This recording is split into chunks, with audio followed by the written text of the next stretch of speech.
ಮನೆಯ ಮಗಳಿವಳು ನಮ್ಮ ಪುಣ್ಯವತಿ. ಅಕ್ಕ, ನಂದನ್ನವ್ರಿಗೆ ಎಲ್ಲ ವಿಷಯನೂ ಹೇಳ್ಬೇಡ ಕಣೆ. ನೀನು ಅವ್ರಿಗೆ ಡ್ಯಾನ್ಸ್ಗೆ ಹೋಗಿರೋ ವಿಷಯ ಗೊತ್ತು ಅಂತಂದೆ ಅಲ್ವಾ? ಹಂಗಿದ್ರೆ ನೀನು ಬರೋ ಗಂಟೆ ನಾನು ಗೂಂಗಟ್ ಹಾಕೊಂಡಿದ್ದು ಅಷ್ಟೇ ಅಂತ ಹೇಳಿ ಮ್ಯಾನೇಜ್ ಮಾಡೆ. ಅವ್ರಿಗೂ ಎಲ್ಲ ವಿಷಯ ಹೇಳಿ ಅವ್ರ ಖುಷಿನೂ ಹಾಳು ಮಾಡಬೇಡ ಕಣೆ. ಇಲ್ಲ ಪೂರ್ವಿ, ನಂದನ್ನವ್ರಿಗೆ ಎಲ್ಲ ಸತ್ಯ ತಿಳಿಸೋವರೆಗೂ ನಾನು ಸುಮ್ಕಿರಕ್ಕಿಲ್ಲ.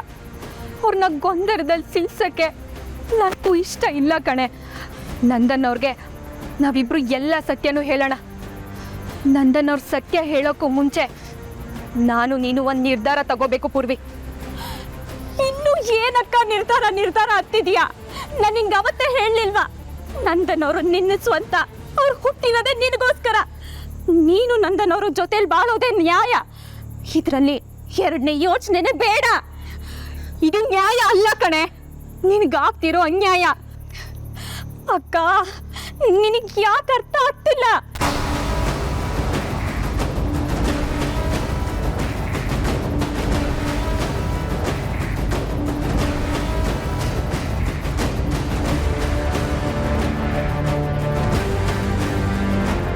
ಸರಿ, ಅದ್ಯಾವ್ರೇ ತೀರ್ಮಾನ ಮಾಡ್ಬಿಡ್ಲಿ, ನಂದನ್ನವ್ರ ಜೊತೆ ನೀನಿರ್ಬೇಕಾ ಇಲ್ಲ ನಾನಾ ಅಂತ. ಆಗ್ಲೇ ನಿನಗೆ ಸಮಾಧಾನ ತಾನೆ? ಈ ಹೂವು ಆ ಕಡೆ ಬಿದ್ದರೆ ನಂದನ್ನವ್ರ ಹೆಂಡತಿ ನೀನು ಅವ್ರ ಜೊತೆ ಇರಬೇಕು. ಅದೇ ಒಂದು ವೇಳೆ ಆ ಹೂವು ಈ ಕಡೆ ಬಿದ್ದರೆ ನಿನ್ನ ಮಾತು ನಾನು ಕೇಳ್ತೀನಿ. ಸರಿನಾ? ಸರಿ.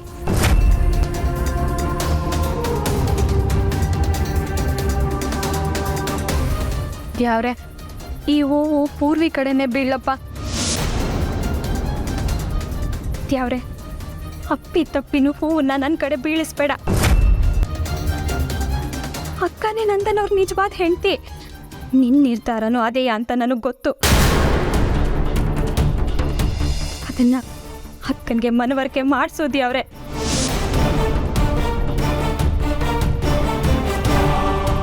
ಪೂರ್ವಿ ಬೇಕಿದ್ರೆ ಬರ್ದಿಟ್ಕೋ, ಈ ಹೂವು ನಿನ್ನ ಕಡೆನೇ ಬೀಳ್ತೈತೆ.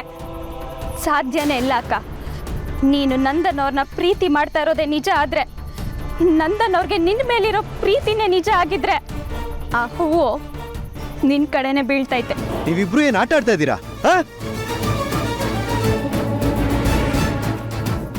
ಅವತ್ತು ಮದುವೆ ಮನೇಲಿ ನಡೆದಿದ್ದು ಏನು ಪದ್ಮಿನಿ? ಪದ್ಮಿನಿ, ನೀನೇ ಹೇಳಿದೆ ಅವತ್ತು ನೀನಲ್ಲಿ ಇರಲಿಲ್ಲ ಅಂತ. ಆದರೆ ಪೂರ್ವಿಯಾಗಿ ಗುಂಗಟ್ ಹಾಕೊಂಡಿದ್ಲು. ಅವಳು ಯಾಕೆ ನನ್ನ ಪಕ್ಕ ಮಂಟಪದಲ್ಲಿ ಕೂತಿದ್ಲು?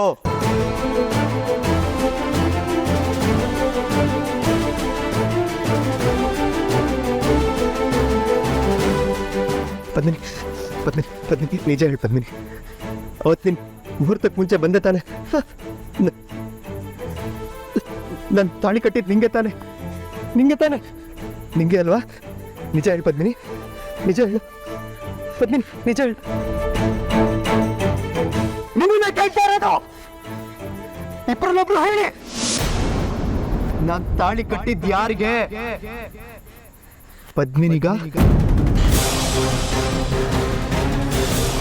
ಇಲ್ಲ ಪೂರ್ವಿಕ? ಎದ್ದಕ್ಕಿದ್ದಾಗೆ ಎದ್ದು ಹೋದ ಅಂದರೆ ಎಲ್ಲಿಗೆ ಹೋದ? ಅದೇ ನಮಗೂ ಗೊತ್ತಾಗ್ತಿಲ್ಲ ಅಮ್ಮಾಜಿ. ಎಲ್ಲಿಗೆ ಏನು ಅಂತ ಒಂದು ಮಾತು ಕೂಡ ಹೇಳ್ದೆ ಹೊರಟೆ ಹೋದ.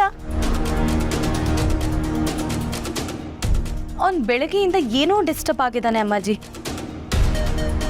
ನಾನು ಮಾತಾಡ್ಸೋಣ ಅಂತ ಹೋದೆ, ಸರಿಯಾಗಿ ಮಾತಾಡಲಿಲ್ಲ.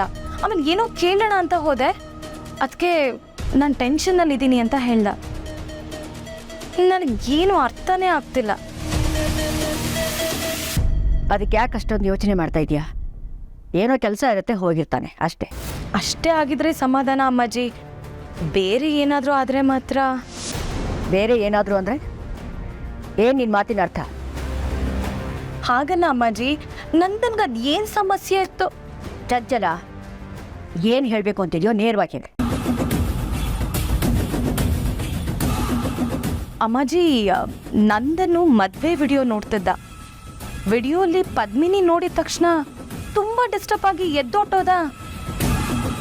ನನಗನ್ಸುತ್ತೆ ನಂದನ್ ಮನ್ಸಿಗೆ ಏನೋ ಪ್ರಾಬ್ಲಮ್ ಆಗಿದೆ. ಅದಕ್ಕೆ ಕಾರಣ ಎಲ್ಲ ಆ ಪದ್ಮಿನಿನೇ.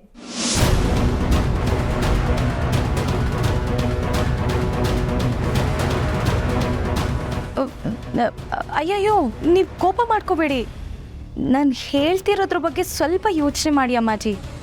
ನೀನೇನು ಹೇಳಕ್ಕೆ ಬರ್ತಿದ್ಯಾ? ಪದ್ಮಿನಿ ನಂದನ್ಗೆ ಏನೋ ಕಿರಿಕಿರಿ ಮಾಡ್ತಿದ್ದಾಳೆ ಅಮ್ಮಾಜಿ. ಈ ಬಡವ್ರ ಮನೆ ಹೆಣ್ಮಕ್ಳೇ ಇಷ್ಟು. ಶ್ರೀಮಂತಿಕೆ ನೋಡಿದ್ರೆ ತಲೆ ಒಂದ್ಸರಿ ಗಿರ್ರಂತ ತಿರುಗುತ್ತೆ. ನಾವಂತೂ ಉದ್ಧಾರ ಆಗಿದ್ದಾಯ್ತು, ಇನ್ನು ನಮ್ಮ ತವ್ರ ಮನೆಯವ್ರು ಯಾಕೆ ಕಷ್ಟಪಡಬೇಕು ಅಂತ. ಮೇ ಬಿ ಪದ್ಮಿನಿಗೂ ಹಾಗೆ ಅನಿಸಿರುತ್ತೆ, ಅದರಲ್ಲಿ ಡೌಟೇ ಇಲ್ಲ. ನಂದನ್ ಹತ್ರ ಹೋಗಿ ನಮ್ಮ ಅಪ್ಪನಿಗೊಂದು ಮನೆ ಕಟ್ಟಿಸ್ಕೊಡಿ, ನನ್ನ ತಂಗಿದಿರ್ಗೆ ಒಡವೆ ಮಾಡಿಸ್ಕೊಡಿ, ನಮ್ಮಪ್ಪ ಸಾಲ ಮಾಡಿಬಿಟ್ಟಿದ್ದಾರೆ, ಸಾಲ ಎಲ್ಲ ತೀರಿಸ್ಬಿಡಿ ಅಂತ ಕಿರಿಕಿರಿ ಮಾಡ್ತಿದ್ದಾಳೆ ಅನ್ಸುತ್ತೆ. ಪಾಪ ನಂದನ್ ಹೇಳ್ಕೊಳಕ್ಕಾಗದೆ ಒದ್ದಾಡ್ತಿದ್ದಾನೇನು. ಅಯ್ಯೋ, ಇವಳಾಕಿ ಹೀಗೆಲ್ಲ ಮಾತಾಡಿ ಬೈಸ್ಕೊಳ್ಳೋ ಪ್ರೋಗ್ರಾಮ್ನ ಫಿಕ್ಸ್ ಮಾಡ್ಕೊಳ್ತಿದ್ದಾಳೆ. ನಂದನ್ ಇದ್ಯಾವುದಕ್ಕೂ ಒಪ್ಪದೇ ಇರುವಾಗ ಈ ಪದ್ಮಿನಿ ನಂಗೆ ಈ ಮನೇಲಿ ಇರೋಕ್ಕೆ ಇಷ್ಟ ಇಲ್ಲ, ನನಗೆ ಜಾಯಿಂಟ್ ಫ್ಯಾಮಿಲಿ ಅಡ್ಜಸ್ಟ್ ಆಗಲ್ಲ, ನಾವು ಬೇರೆ ಮನೆ ಮಾಡೋಣ ಅಂತ ಹೇಳಿರ್ಬೋದಲ್ವಾ? ಚಂಚಲ, ನಿನಗೆ ಇಷ್ಟೊತ್ತು ಮಾತಾಡೋದಕ್ಕೆ ನಾನು ಬಿಟ್ಟಿದ್ದೀನಿ ಅಂದರೆ ಅದಕ್ಕೆ ಕಾರಣ ನೀನು ಈ ಮನೆ ಸೊಸೆ ಅನ್ನೋದಕ್ಕೆ. ಅದೊಂದು ಅಧಿಕಾರ ಇದೆ ಅಂತ ನೀನು ಏನೇನೋ ಮಾತಾಡ್ತಾ ಇದ್ರೆ ಈ ಅಮ್ಮಾಜಿ ಸಹಿಸ್ಕೊಳೋದಿಲ್ಲ. ಅಲ್ಲ ಅಮ್ಮಾಜಿ, ಸಾಕು ಒಂದೇ. ಇನಿ ಹೋಯ್ತು ಅಂದರೆ ಹುಲಿ ಹೋಯ್ತು ಅನ್ಬೇಡ. ನಾನು ಹೇಳಿದ್ನಲ್ಲ, ಏನೋ ಕೆಲಸ ಬಂದಿರುತ್ತೆ, ಹೋಗಿರ್ತಾರೆ, ಬರ್ತಾರೆ ಅಷ್ಟೇ. ನನಗೆ ಒಂದು ಚಿಕ್ಕ ಮೀಟಿಂಗ್ ಇದೆ, ಅರ್ಧ ಗಂಟೆಲಿ ಬರ್ತೀನಿ. ನಂದನ್ ಅವರೇ, ನಾನು ಡ್ಯಾನ್ಸ್ಗೆ ಹೋಗಿದ್ನಲ್ವಾ, ನಾನು ಮುಹೂರ್ತಕ್ಕಿಂತ ಮುಂಚೆ ವಾಪಸ್ ಬರಬೇಕು ಅಂದ್ಕೊಂಡೆ. ನಿಮಗೂ ಹಾಗೆ ಹೇಳಿದ್ದೆ. ನಾನು ಅಲ್ಲಿ ಇಲ್ಲದೆ ಹೋದಾಗ ನಾನು ಇದ್ದೀನಿ ಅಂತ ಎಲ್ಲರೂ ಅಂದ್ಕೊಳ್ಳಿ ಅನ್ನೋ ಒಂದೇ ಒಂದು ಕಾರಣಕ್ಕೆ ನನ್ನ ಮದುವೆ ಬಟ್ಟೆ ಗೂಂಗಟ್ನೆಲ್ಲ ಪೂರ್ವಿಗೆ ಹಾಕ್ಸ್ದೆ ಅಷ್ಟೇ ನಂದನ್ ಅವರೇ. ಆದರೆ ಮುಹೂರ್ತಕ್ಕಿಂತ ಮುಂಚೆ ನನಗೆ ಬರೋಕ್ಕೆ ಆಗಲಿಲ್ಲ. ನೀವು ನಾನು ಅಂತ ಅನ್ಕೊಂಡು ತಾಳಿ ಕಟ್ಟಿದ್ದು ಬೀಗೆ ನಂಗೆ ಗೊತ್ತು ನಿಮಗೆ ಎಷ್ಟು ದೊಡ್ಡ ಆಘಾತ ಆಗೈತೆ ಅಂತ. ಅಂದ್ರೆ ದಯವಿಟ್ಟು ನಮ್ಮನ್ನ ಕ್ಷಮಿಸ್ಬಿಡಿ. ನಾನಾಗ್ಲಿ ಅಕ್ಕ ಆಗ್ಲಿ ಇದನ್ನ ಬೇಕು ಅಂತ ಮಾಡಲಿಲ್ಲ. ಅವತ್ತು ಮಂಟಪದಲ್ಲಿ ನಾನು ಪದ್ಮಿನಿ ಅಲ್ಲ ಪೂರ್ವಿ ಅಂತ ನಿಮ್ಗೆ ಹೇಳೋದಕ್ಕೆ ತುಂಬಾ ಪ್ರಯತ್ನ ಪಟ್ಟೆ, ಆದ್ರೆ ಆಗ್ಲೇ ಇಲ್ಲ. ಅಕ್ಕ ಬರ್ತಾಳೆ ಅಂತ ನಾನು ನಿರೀಕ್ಷೆ ಮಾಡ್ತಾನೆ ಇದ್ದೆ. ಆದ್ರೆ ಅಷ್ಟರಲ್ಲಿ ನನ್ನ ಕುತ್ತಿಗೆಗೆ ತಾಳೆ ಬಿದ್ದಿತ್ತು.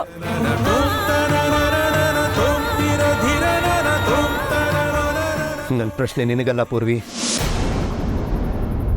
ಇವಳಿಗೆ ಯಾಕೆ ಈ ಥರ ಮಾಡಿದೆ? ನೀನು ನಂಗೆ ಈ ಥರ ನಂಬಿಕೆ ದ್ರೋಹ ಮಾಡ್ಬೋದಾ? ನೀನು ಅವತ್ತೇ ಪ್ರಾಮಿಸ್ ಮಾಡಿದ್ದೆ ತಾನೆ ಇನ್ಯಾವತ್ತೂ ಡ್ಯಾನ್ಸ್ ಮಾಡಲ್ಲ ಅಂತ? ನೀನು ಕೊಟ್ಟ ಮಾತನ್ನು ಮೀರಲ್ಲ ಅಂತ ಎಷ್ಟು ನಂಬಿದ್ನಲ್ಲ ಪದ್ಮಿನಿ.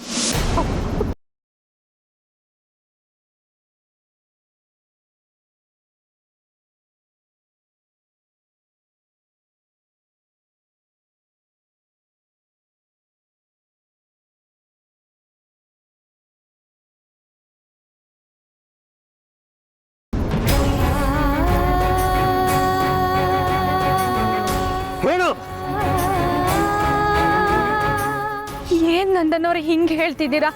ನಿಮ್ಗೆ ಹೇಳ್ಬಿಟ್ಟೆ ಅಲ್ವಾ ನಾನು ಹೋಗಿದ್ದು, ನೀವು ಒಪ್ಕೊಂಡ್ಮೇಲೆ ಅಲ್ವಾ? ಸಾಕು ಸಾಕು, ನನಗೆ ಹಿಡಿಸದೇ ಇರೋದೇ ಈ ಸುಳ್ಳು.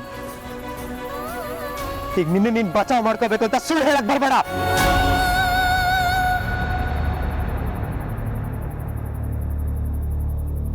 ಗುಂಗಟ್ಟೊಳಗಡೆ ಇರೋದು ನನ್ನ ಪದ್ಮಿನಿ ಅಂತ ಎಷ್ಟು ಸಂಭ್ರಮದಲ್ಲಿದ್ನಲ್ಲ ಪದ್ಮಿನಿ ನಾನು.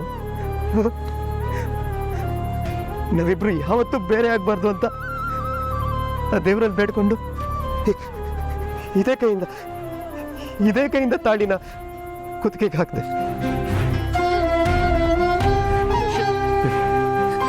ನಮ್ಮಿಬ್ರು ಸಂಬಂಧ ಬರೀ ಈ ಜನ್ಮದ್ದಲ್ಲ, 7 ಜನ್ಮದ್ದು ಅನ್ನೋ ಭ್ರಮೇಲಿ ಹೋಗ್ಕೊಂಡು ಸುತ್ತ 7 ಸುತ್ತ ಹಾಕಿದೆ. ಆದ್ರೆ ಇದೆಲ್ಲ ಮಾಡೋವಾಗ ನನ್ನ ಪಕ್ಕದಲ್ಲಿದ್ದಿದ್ದು ನೀನೇ ಅಲ್ವಾ? ನೀನೇ ಅಲ್ಲ.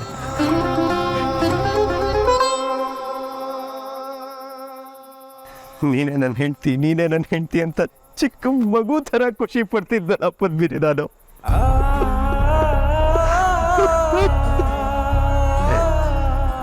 ಚಿಕ್ಕ ಮಗು ಹೇಗೆ ತನ್ನ ತಾಯಿನ ನಂಬುತ್ತೋ ಹಂಗೆ ನಾನು ನಿನ್ನ ನಂಬಿದ್ದೆ.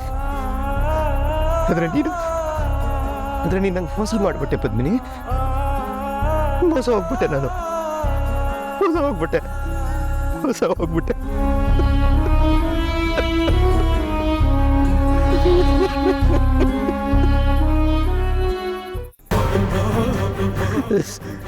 ದಡ್ಡ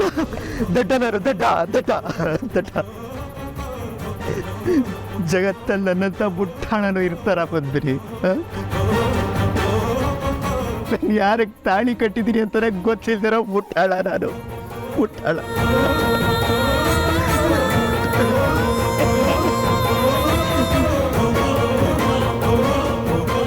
ಸರಿಯಾಗಿ ಮಾಡಿದೆ ಪದ್ಮಿನಿ, ಸರಿಯಾದ ಶಿಕ್ಷೆ ಕೊಟ್ಟೆ ನನಗೆ. ನಿನ್ನ ಹುಚ್ಚಿನ ಥರ ಪ್ರೀತಿಸಿ ಎಲ್ಲರಿಗಿಂತ ಜಾಸ್ತಿ ನಂಬುದ್ನಲ್ಲ, ಅದಕ್ಕೆ ನಂಗೆ ಇದಾಗಬೇಕಾಗಿದ್ದೆ. ನನಗೆ ಆಗಬೇಕಾಗಿತ್ತು.